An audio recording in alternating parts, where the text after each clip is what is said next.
क्या है, क्या what is this how to sir cake की, Okay. केक की। Yes. Yes. Madam and madam Shimali भी नजर आ रहे हैं, और हमारे रिस्पेक्टेड मनोज वत्स भी प्रॉब्ली ऑनलाइन होंगे।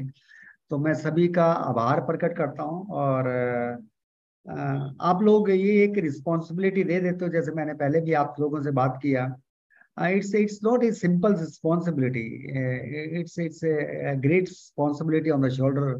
Really, मेरे को I'm not comfortable about talking to all these, because इसमें जो भी ऑडियंस बैठा है, जो all are the knowledgeable people, और सभी लोग डायरेक्टली और इनडायरेक्टली, हम सब लोग ट्रेंड हो चुके हैं इस प्लेटफॉर्म। एमवे का एक प्लेटफॉर्म ऐसा है जिसके अंदर हर आदमी को डॉक्टर बनाया जाता है, और प्रोबेबली कुछ सीनियर्स होंगे, या जो कुछ इवन 3% रहे या स्टार्टिंग बिगिनर है, उनको अगर छोड़ दें तो बाकी के सभी they all are the orthopaedic surgeon, they all are the nutritionist, they all are the beauticians, all are they have the wide experience. क्योंकि ये जो बिजनेस प्लेटफॉर्म है, ये कुछ डिफरेंट है।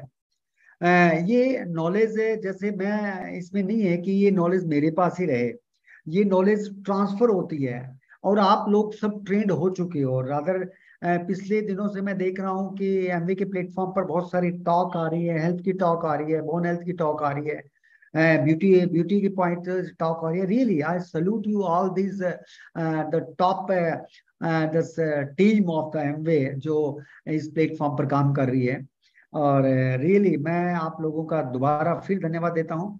मैं एक ऑर्थोपेडिक सर्जन श्री गंगानगर में, I am working as an orthopaedic surgeon here for the last 30 years। और आपके कंसेप्ट के साथ जुड़े हुए मेरे को काफी साल हो गए, मैं कह सकता हूँ आप again A mature person in this field also. पर तो सिद्धार्थ जी ने मेरे को बुला बुला के एज ए स्पीकर भी मेरे को ट्रेन कर दिया है, और आज भी ये एक इनका एक अनदर पार्ट है कि थोड़ी बहुत डॉक्टर अनुमा में कमी रहेगी तो वो आज दूर करेंगे हम। Thank you Siddharth. हम पेशेंट कोई आते हैं तो मैं उसको ये कहता हूँ कि जो चीज मेरे को पता है तू समझ ले, और अगर तेने वो चीज समझ ली तो तू तेरी प्रॉब्लम को टैकल करने में तू मेरी हेल्प करेगा, because I am your doctor. पर तू वो चीज को आप अंडरस्टैंड कर लोगे तो आप हेल्प करोगे, और आपको रिजल्ट आएगा, and I will be the gainer. ये सिंपल सी बात है इसके अंदर। क्योंकि क्या होता है कि ये एक स्ट्रक्चर जो है, जैसे मकान की स्ट्रक्चर है, या बिल्डिंग की स्ट्रक्चर है, या कोई भी है स्ट्रक्चर है, चाहे बाइक की स्ट्रक्चर है, चाहे आपकी गाड़ी की स्ट्रक्चर, कोई भी स्ट्रक्चर है, ये स्ट्रक्चर बनाता है बोन। और सारा का सारा ये एक तरह से ये डिफेंसिव सिस्टम है सारा। आप हेड से लेके देखो आप, ये हेड भगवान ने इतना सॉलिड बोन बनाई है ये, कि ये जल्दी से हिलती नहीं है। अगर मैं थोड़ा सा आपके साथ नेगेटिव शेयर करूं, थोड़ा सा मैं उस सेंस में जाऊं कि जैसे किसी डेथ होती है तो क्रेमिनेशन होता है, तो उसकी लास्ट में क्या होता है कि कपाल क्रिया करो। क्यों? Because this is the hardest bone. आप ये देखो, ब्रेन को कंट्रोल करने के लिए कितनी हार्ड बोन बनाई है ये, it is because of the bone only. और इवन बाकी बॉडी की स्ट्रक्चर है, चेस्ट की रिब्स बनाई है, फेफड़ा अंदर है, अंदर उसके अंदर हार्ट मूव कर रहा है, इवन बैक को हमारे को सपोर्ट करने के लिए, चलाने के लिए है। उसके बाद में आपके हिप बोन आ गई, आपके थाई बोन्स आ गई, नी ज्वाइंट आ गया, लेग्स आ गई। ये अगर आप थोड़ा सा एक एक चीज को आप वैल्यू देने शुरू करो, तो आप जितना भी ग्रेटिट्यूड करोगे गॉड को उतना ही कम है। तो ये चीज बहुत इंपॉर्टेंट है। तो आज जो भी ऑडियंस मेरी बात सुन रहा है, वो एक चीज देखे। मैं ये नहीं कहता कि हार्ट की प्रॉब्लम ज्यादा इंपॉर्टेंट नहीं है, या आपकी डायबिटीज ज्यादा इंपॉर्टेंट नहीं है, या आपकी लंग्स की प्रॉब्लम ज्यादा इंपॉर्टेंट नहीं है। Now we are the topic of the bone. Bone की एक्चुअल में क्या है कि ये एक बहुत बड़ा नेग्लेक्टेड सब्जेक्ट भी रहा है। नेग्लेक्टेड सब्जेक्ट क्योंकि ऐसा कोई पैरामीटर नहीं रहा कि जी आदमी गया और उसमें स्कैन के अंदर निकल गया और जी इसकी ये प्रॉब्लम है। वो उसके लिए कभी नहीं जाता, बोन के लिए तभी जाता है डॉक्टर के पास या ऑर्थोपेडिक्स के पास, जब उसको कोई चैलेंज होता है। मैं आपको बताना चाहता हूँ, बच्चों के अंदर जैसे ही मैंने बताया ये प्रॉब्लम शुरू हो जाती है आपके बच्चों में, और बच्चों की लेग्स की बोइंग हो जाती है। और लेग्स की बोइंग में क्या होता है कि मदर को पता भी नहीं लगता। Siddharth ji, it is a very strange, मतलब बोन की, उनकी घुटनों की इतनी ज्यादा डिफॉर्मिटी या उनकी शेप बिगड़ जाती है, मदर को दिखता नहीं है। मदर की बुआ आती है या कोई पड़ोसन आती है या आंटी आती है, वो कहती है कि यार आपके बच्चे की ये प्रॉब्लम है, तो वो ध्यान देती है, तो वो पेशेंट मेरे पास आता है। तो कहने मतलब है कि बेबी इज ग्रोइंग। और कई बार ऐसी स्टेज में आता है सिद्धार्थ जी, जिस वक्त हम रिवर्सिबल स्टेज पर नहीं जा सकते, हमें उसको कहना पड़ता है कि you have to bear it, आपको इसी स्टेज पर आपको रहना पड़ेगा। तो कहने का मतलब है कि सो नेग्लेक्टेड सब्जेक्ट, परंतु आज थोड़ा सा एजुकेशन सिस्टम बढ़ा है, थोड़ा सा धीरे धीरे बढ़िया हुआ है, तो थोड़ी सी एजुकेशन आई है, but still there is lack of knowledge या एजुकेशन, या जिसकी वजह से ये प्रॉब्लम आ रही है। तो ये शुरू हो जाती है जैसे ही आप बच्चे हो। मैं आपको बताना चाहता हूं कि इवन अब तो इतना ज्यादा हो गया है कि इवन न्यू बोर्न बेबी को भी हम विटामिन डी ड्रॉप्स देने लगे। Newborn baby, the baby is born on the third day or second, fifth day and sixth day, the pediatrician is going to start vitamin D drops. मतलब this is such type the need basically. और जैसे जैसे वो बड़ा होता है, और उसको जिसको कहते हैं रिकेट्स हो गई, कहते हैं ना अपने रिकेट्स, क्या है rickets? Is nothing, vitamin D की कमी की वजह से आपका कैल्शियम अब्जॉर्प्शन प्रॉपर नहीं होने की वजह से जो ग्रो होनी चाहिए बोन्स, वो उस शेप में नहीं होती, वो वेट बेरिंग की वजह से शेप बिगड़ जाती है। जब बच्चा चलता है तो उसकी लेग्स, घुटने बाहर की तरफ निकलते हैं, क्योंकि वेट एंगल उधर चला जाता है, धीरे धीरे धीरे धीरे वो disturb, because that baby is growing. जैसे कोई पेड़ अगर ग्रो करता है और उसकी टानी को हम जिस डायरेक्शन में प्रेशर डालें तो डाली उसी डायरेक्शन में जाती है, जस्ट लाइक दैट। तो कहने का मतलब है कि दिस इज वेरी इंपॉर्टेंट। यहाँ पे इस विटामिन डी की कमी की वजह से जो रिकट्स होता है, it's very common, very common. और जैसे अडल्ट हो जाता है वहां पर भी कई बार हो जाता है, इसको ऑस्टियोमलेशिया कहते हैं। अब ये टर्मिनोलॉजी मैं इसलिए बोल रहा हूँ, ऑडियंस को इसलिए बताना चाहता हूँ, आजकल ये टर्मिनोलॉजी एक कॉमन टर्मिनोलॉजी है। इसमें कोई आपको कंफ्यूज होने की बात नहीं है। आपको आपके माइंड में ये नहीं आना चाहिए कि मैं आपको कोई मेडिकल पढ़ा रहा हूं। मैं आपको वो टर्मिनोलॉजी पढ़ा रहा हूं जो आपके डे टू डे एक्टिविटी में आती हैं और आएंगी और आनी चाहिए। ये चीज बड़ी इंपॉर्टेंट है इसके अंदर। उसके बाद में जैसे वो बड़ा होता है, तो उसके बाद में जो सबसे बड़ी प्रॉब्लम आ जाती है कि मिडिल एज के बाद में, जब देखो एक सिंपल सी बताओ बात, कैल्शियम एक ऐसी चीज है 30 साल तक बॉडी स्टोर करती है। 30 साल तक मैक्सिमम कैल्शियम स्टोर कर लो आप, और उसके बाद में कैल्शियम स्टोरेज चलता रहता है, परंतु कैल्शियम अब्जॉर्प्शन और स्टोरेज का जो बैलेंस है वो धीरे धीरे नेगेटिव होता जाता है। मतलब खर्चा ज्यादा होता है और कैल्शियम डिपॉजिट कम होता है। तो अब अल्टीमेटली जाते जाते जाते जब आप 50, 60, 70 के हो जाते हैं, तो आपका कैल्शियम स्टोर बिल्कुल खत्म हो जाता है, जिसको ऑस्टियोपोरोसिस कहते हैं।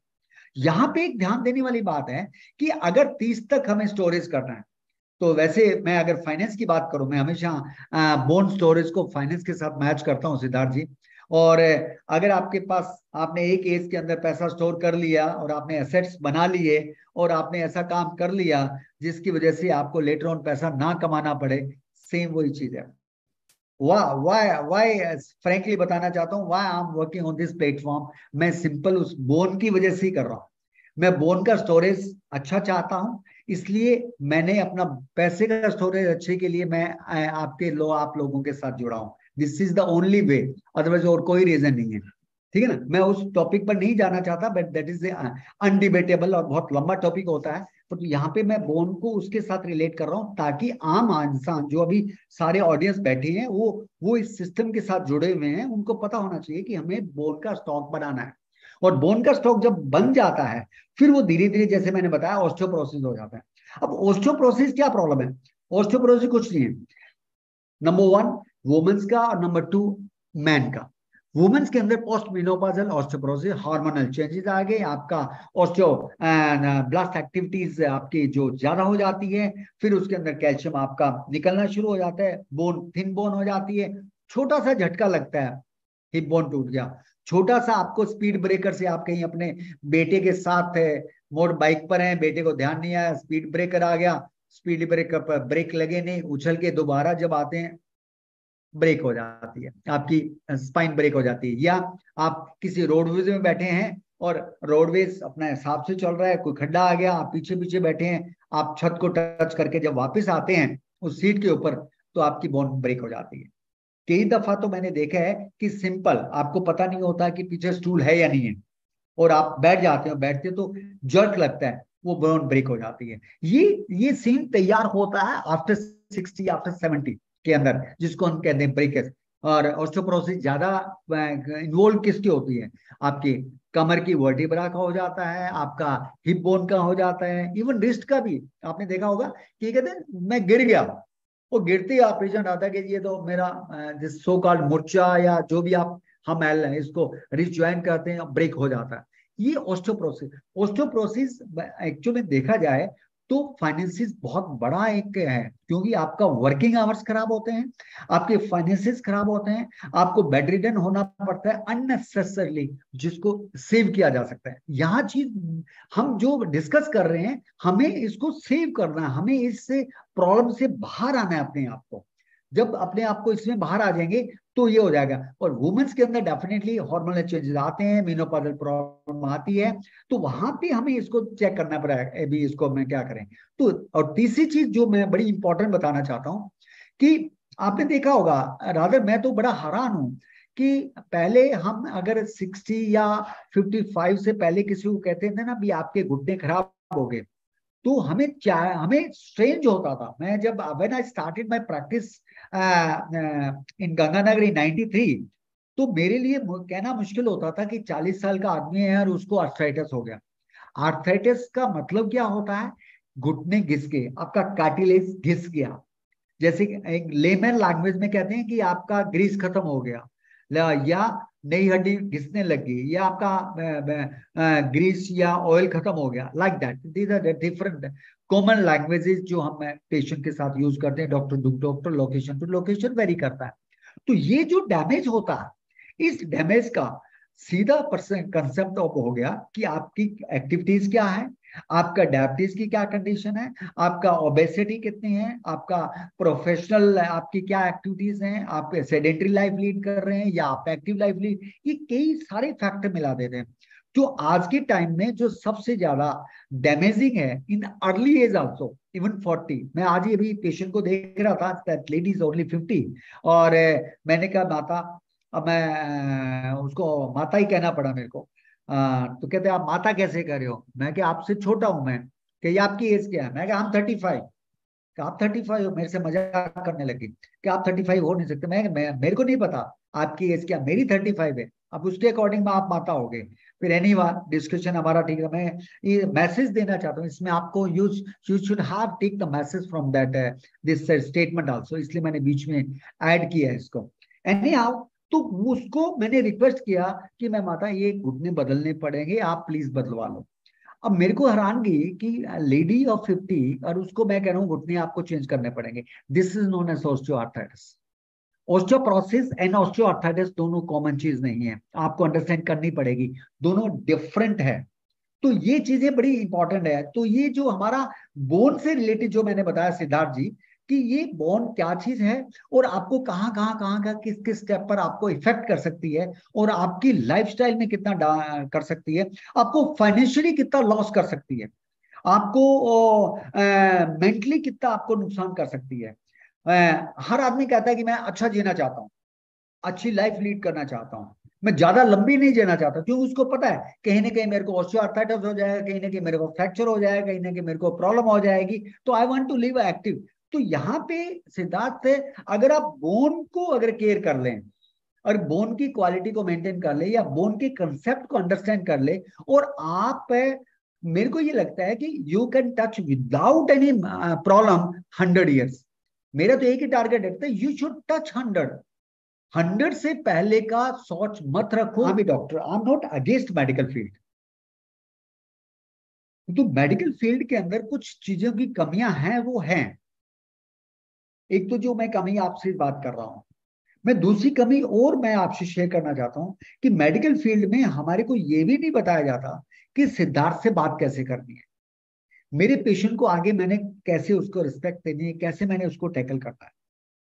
तो कहने मतलब ये दो फैक्टर ऐसे हैं जिसके अंदर मेडिकल फील्ड बहुत पीछे है। और अगर एक डॉक्टर को ये नहीं पता कि उसकी डाइट के अंदर क्या खा रहा है वो और क्या नहीं खाया, तो उसको अगर नहीं पता, तो सिद्धार्थ आम आदमी को कैसे पता होगा? एक किसान को कैसे पता होगा? एक रिक्शा पुलर को कैसे पता होगा? इवन एक आईएएस ऑफिसर है, उसको कैसे पता होगा? उसका सब्जेक्ट नहीं है ये। जब हमारा सब्जेक्ट है और हमें भी नहीं पता, पर तो हाँ, ये हम जरूर कह देते हैं कि मैं अच्छी डाइट लेता हूं। सिद्धार्थ, ये अच्छा word is a very dangerous word. हाँ, मैंने अच्छी शर्ट पहनी है कह सकता हूं। क्यों? मेरे को अच्छी लग रही है, मैंने पहनी है। सिद्धार्थ भी कहेगा डॉक्टर साहब बड़ी अच्छी पहनी है, तो ये आप कह सकते हो कि मैंने अच्छी पहनी है। पर तो मैंने अच्छी डाइट ली है, उसको डिफाइन कैसे करें? इस बात पर मैं हमेशा स्ट्रेस करता हूं, और मैं बारी बारी स्टेटमेंट दे रहा हूं ये बात के लिए, और पूरी ऑडियंस सुन रही है। और मैं चाहता हूं कि ये it is not a negative point, it is a very positive point, कि हमें नहीं पता कि डाइट में क्या है। अगर ये चीज का हमें ये पता लग जाए कि हमें डाइट में नहीं पता, तभी हम उसके लिए काम करेंगे ना। अगर हम काम कैसे करेंगे? और सबसे बड़ी चीज क्या है? नंबर वन, मैंने तो कह दिया कि डॉक्टर को नहीं पता, तो एजुकेशन का पॉइंट ही खत्म हो जाता है। हालांकि यहाँ पे एक फैक्टर आता है कि education, lack of education is a big challenge for the normal health, is a big challenge for the normal health. पर तो बोन के पॉइंट से या सभी चीजों के पॉइंट से, even we don't know what we are taking, the vitamin A, B, C, D, calcium and any we don't know. इवन ये तो माइक्रो की बात कर रहा हूँ, मैक्रो का भी नहीं पता। What is the protein? मैं कितना प्रोटीन ले रहा हूँ, मैं कितना फैट ले रहा हूँ, मैं कितना कार्ब्स ले रहा हूँ। अब थोड़ी सी जो स्टूडेंट आ रहे हैं उनको पता है कार्ब्स कार्ब्स कार्ब्स।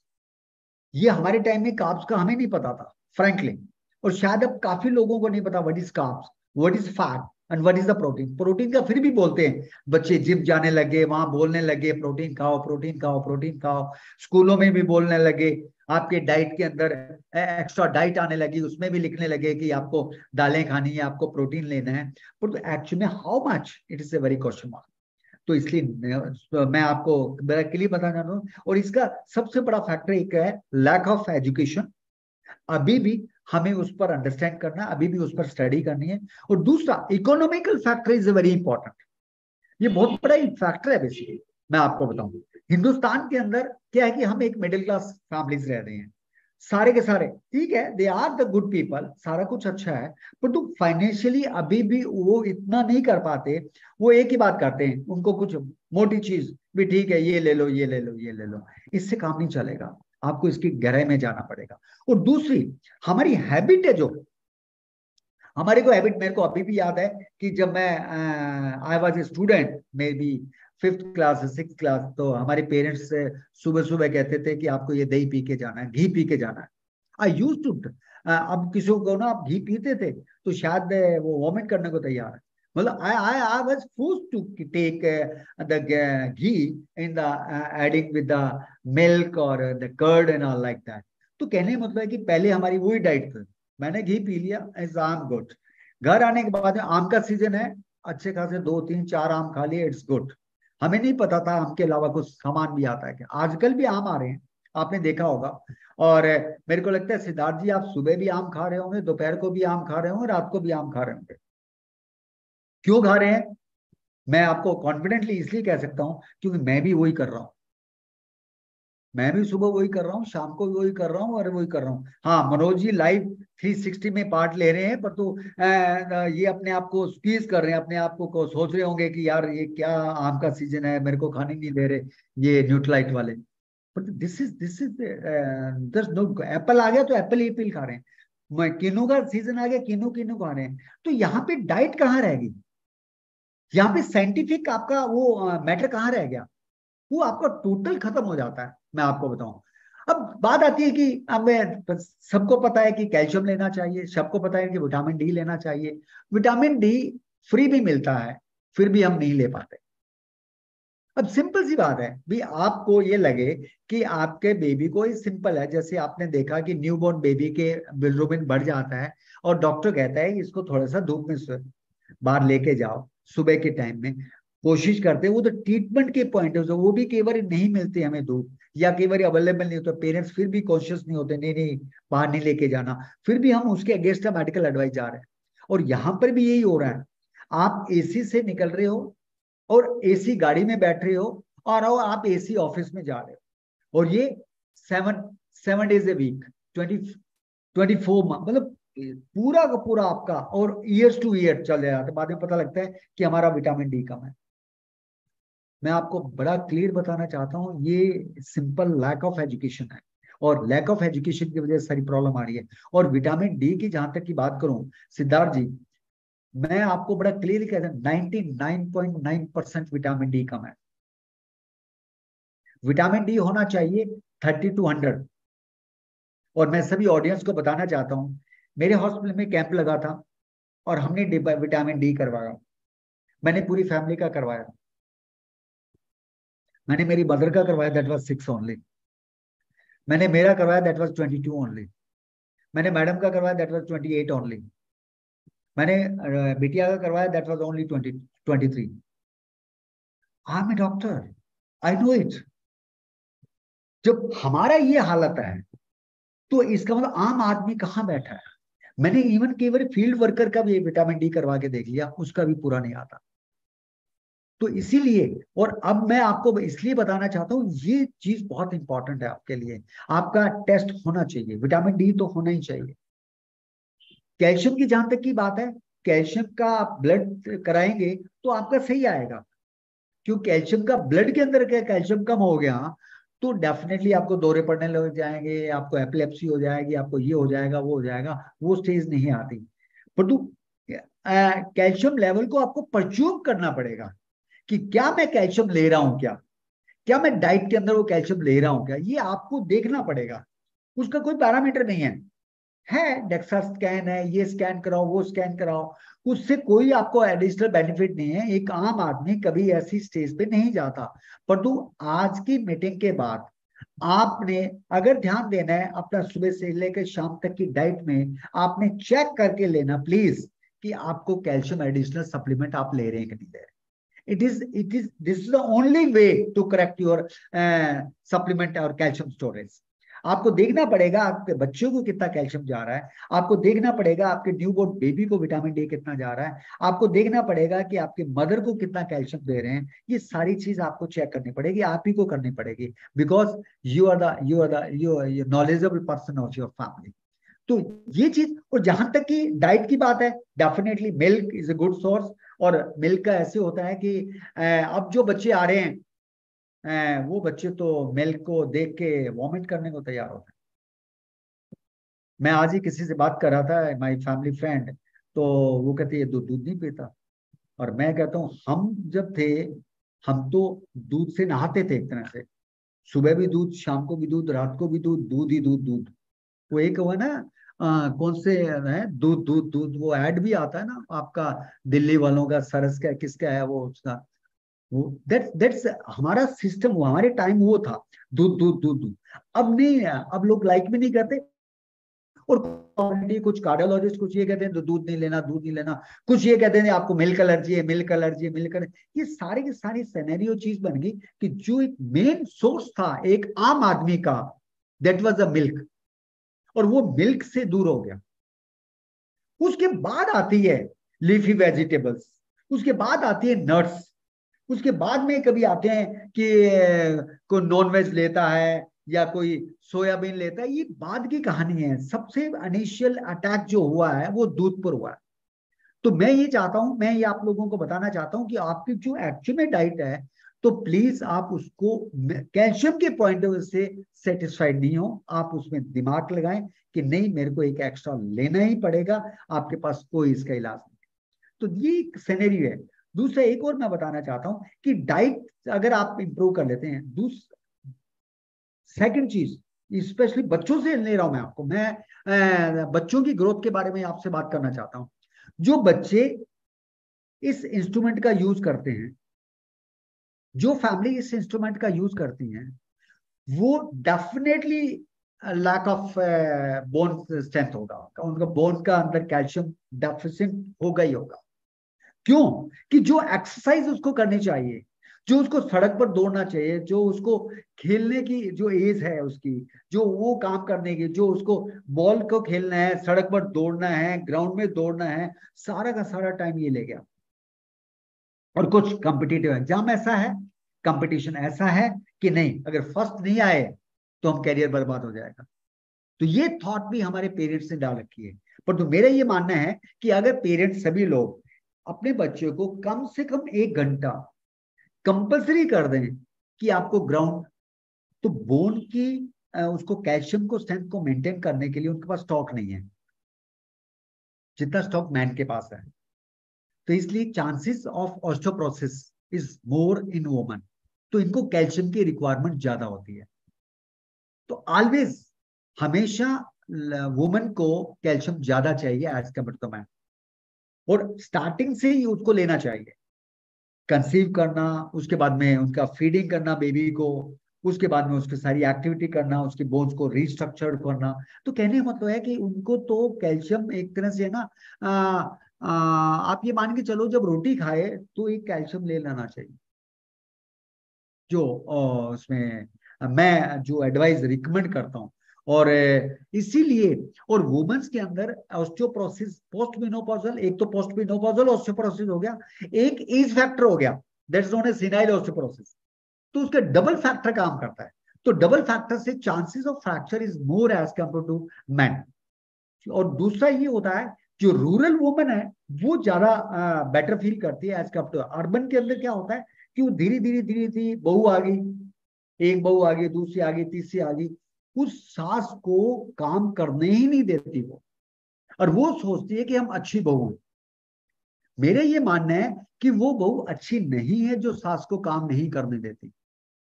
वो बहू अच्छी मानी जाएगी जो कहती है कि माता जी, मैं तो बिस्तर में बैठी हूं, मेरे लिए चाय बना दो।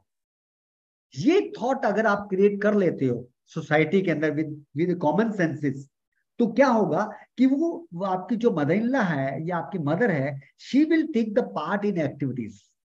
ये एक्टिविटी वाला पार्ट बहुत जरूरी है, और तभी आप उसमें आप कर पाते हो। तो कैल्शियम जब आप उसमें, ये क्यों एक्टिविटी कर रहे हो, क्योंकि जैसे सिद्धार्थ जी मैंने पहले बताया था कि आपको दिमाग में रखना है कि आपको बोन के बारे में करना है। बोन के लिए आपको उसकी एक्टिविटी करनी है। जब बोन के लिए एक्टिविटी करेंगे तो डेफिनेटली जो बाकी लेडीज हैं वो भी कहेंगी कि कैल्शियम मैं भी ले रही हूँ तो मदर इन लॉ को भी लेना है। तो कहने मतलब 20 किलोमीटर 22 किलोमीटर था, उससे पहले मैं 70 किलोमीटर पर था, उससे पहले मैं 50 किलोमीटर था। जब भी मैं साइकिल पर आता हूँ तो मेरे को लगता है कि यस, जो ऑस्टियोआर्थराइटिस की जो चैलेंज है, वो चैलेंज आपका 50% साइकिलिंग मीट आउट कर देगी। क्योंकि अब आप जब साइकिल पर आ गए, जब एक्सरसाइज पर आ गए, तो आप इससे रिलेटेड ये भी देखोगे मेरे को और क्या लेना चाहिए। क्योंकि आपको कोई चीज मोटिवेट कौन करेगा। बिस्तर में सो रहे हो, आपको सप्लीमेंट मोटिवेट नहीं करेंगे। आप कुछ कर ही नहीं रहे, आपको सप्लीमेंट, आपको सप्लीमेंट माइंड में नहीं आएगा। जब आप कुछ करोगे तब आपको लगेगा यार मैंने आज इतने कैलोरीज बर्न किया, what should I do now. मैंने आज घुटने के लिए एक्सरसाइज करी है, what should do now for my knee joint. मैंने आज बोन के लिए एक्सरसाइज की है, तो मेरे को बोन के लिए क्या सप्लीमेंट लेना है।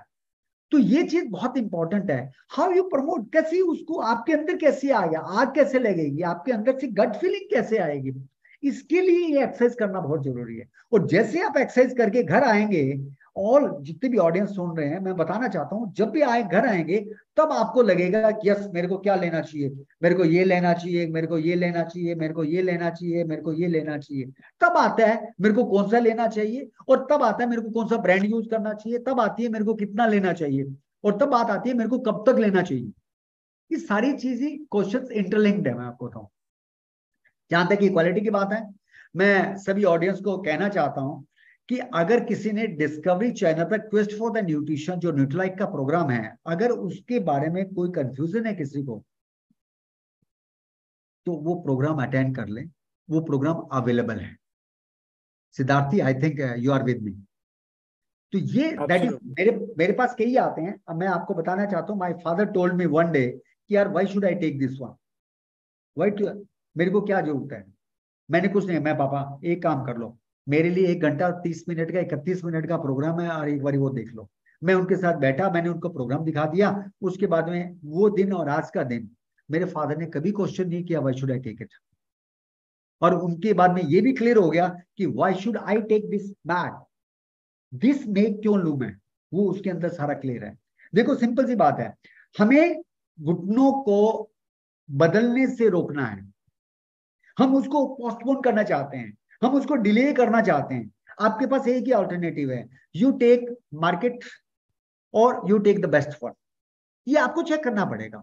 और आज के टाइम में 25 साल बाद हिंदुस्तान के जिस आदमी को न्यूट्रलाइट के बारे में पता है, या जिस आदमी को इस प्रोडक्ट के बारे में पता है, उसको पता है दिस द बेस्ट वन। आपको तो सिंपल बताना है कि जब आपको घुटना बदलना पोस्टपोन करना है, तो आप बेस्ट लोगे या ट्राई करोगे? This is a very clear question. मैं तो बड़ा क्लियर कहता हूँ, आपने घुटना नहीं बदलना और आप कहते हो कि मेरे को अभी पोस्टपोन करना है, go for the best one. Nutrilite के प्रोडक्ट 100 years ओल्ड, खुद के ऑर्गेनिक फील्ड। मतलब यहाँ पे कैथी मैडम और मिस्टर मनोज वत्स और आप लोग सब बैठे हो, आपको ज्यादा पता है इस प्रोडक्ट की क्वालिटी के बारे में। हम लोगों को जो बिजनेस में है उनको पता लग चुका है। हमें पूरी ऑडियंस में जो बैठे हैं, जो लीडर्स बैठे हैं, they know each and everything. वो लेते नहीं, वो उनका आलस मान लीजिए, या उनकी नीयत मान लीजिए, या कुछ और फैक्टर मान लीजिए, अदरवाइज दे नो इट कि दिस द बेस्ट वन। अब मर्सिडीज बेस्ट है, हमें पता है, हम नहीं लेते, कुछ ना कुछ तो कारण होगा। वैसे ही आप अगर न्यूट्रलाइट के प्रोडक्ट नहीं लेते तो देयर इज समथिंग रीजन, कुछ ना कुछ तो कारण होगा। वो क्या कारण है वो आपको सोल्व करना पड़ेगा। पर तो मैं इस ऑडियंस में, इस प्लेटफॉर्म से सभी को बताना चाहता हूं, this is the best product available in world market, and we are lucky enough this is available in India. We are lucky enough this available at our own home. आपके घर पे ये प्रोडक्ट अवेलेबल है।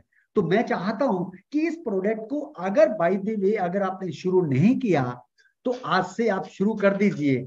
और अगर कर रहे हैं तो आप इसकी और डेप्थ में जाएं, ऐड समथिंग मोर सप्लीमेंट। मैं ऑन एन एवरेज सिद्धार्थ जी, मैं 5 7 10 सप्लीमेंट ले लेता हूं, और मेरे घर में everybody is compelled to take that product. पहले कंपेल किया, अब उनकी हैबिट होगी। क्यों? उनको पता है कि हमारे पास ये प्रोडक्ट चाहिए। इवन चाहे आपके फादर हैं, चाहे आपके मदर हैं, चाहे आपके सिस्टर हैं, चाहे आपके कोई भी है, सबको जिनको एक आदत हो जाती है इस प्रोडक्ट की, हमें तो 1 गिलास दूध पीना है, हमें तो ये प्रोडक्ट लेना है, हमें तो ये कैल्शियम लेना है, हमें तो ग्लूकोसामाइन के बारे में मैं बहुत ज्यादा स्ट्रांगली रिकमेंड करता हूँ सिद्धार्थ, कि यही एक ऐसा ग्लूकोसामाइन है जो आपको एक रिजल्ट देता है। I am quoting my mother example. मेरी मदर के पास अगर ग्लूकोसामाइन 3 दिन से कम हो जाता है, तो 3 दिन पहले मेरे को बता देती है कि डॉक्टर वो जो है ना घुटने वाला, वो खत्म हो गया है। And that's for the last 1 year। और 3 दिन पहले ही मेरे को, and I am really proud, और मैं थैंक करता हूँ भगवान का कि उनके दिमाग में ये डाल दिया कि ग्लूकोसामाइन से मैं ठीक हूँ। और वो actually she is fine, she is 85, but she's fine with the glucosamine. This is my own live example at my home. तो और इवन एट माई क्लिनिक, तो मैं जिसको ग्लूकोसामाइन देता हूँ, ग्लूकोसामाइन के बाद वो पेशेंट का सेटिस्फाइड फील करता है। मार्केट में भी अवेलेबल है, एमवी में भी अवेलेबल है, पर तो मैं ये चाहता हूँ एक दफा ग्लूकोसामाइन 3 महीने के लिए, एक दिन में कुछ नहीं होना, take for 3 months 2 capsule BD and see the result. And it is the wonderful, it is a wonderful. Calcium definitely is the wonderful. These all are the best product. Absorbability इनका आपको कुछ भी आपको महसूस ही नहीं होता। If you are taking with a meal तो मिक्स हो जाता है। अदरवाइज मार्केट में 100 चैलेंजेस है, एब्डोमेन की है, आपका एसिडिटी हो गया, आपको ये हो गया, कॉन्स्टिपेशन हो गया, लूज मोशन लग गया, चाहे आप आयरन ले लीजिए, चाहे आप कैल्शियम ले लीजिए,